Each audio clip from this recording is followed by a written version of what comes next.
A vocal but small contingent out in Rio de Janeiro to support Brazil's state oil company Petrobras and fend off calls for President Dilma Rousseff's impeachment.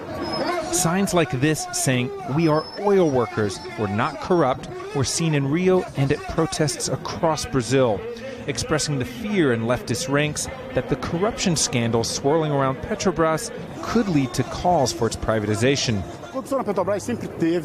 Look, there's always been corruption in Petrobras, but it isn't normal to have it. It has to be fixed. It needs to be investigated. The guilty parties need to go to jail. They need to be removed.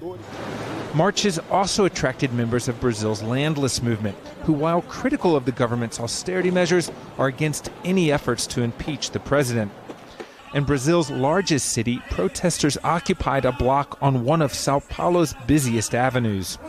Most who showed up were from large workers' unions and were longtime supporters of the Workers' Party dating back to Rousseff's predecessor, Luiz Inácio Lula da Silva. Both Lula and Dilma did a lot to move the country forward, especially for the working class. She was elected democratically. So because of that, we have to defend President Dilma, definitely. And that's why we're out in the streets. Hundreds of riot police were called out, but the demonstrations remained peaceful. It's unlikely that these small demonstrations across the country will bolster Rousseff's popularity, which is at an historic low.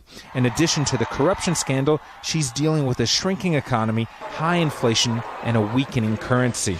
Rains here in Sao Paulo cut the protest short, but it never attracted the tens of thousands of people that organizers were hoping for. Indeed, across Brazil, turnout was lower than expected. There are reports that President Dilma Rousseff has instructed her cabinet to stay in the capital, Brasilia, over the weekend and see just how large anti-government protests on Sunday turn out to be and to register any impact it could have on the government.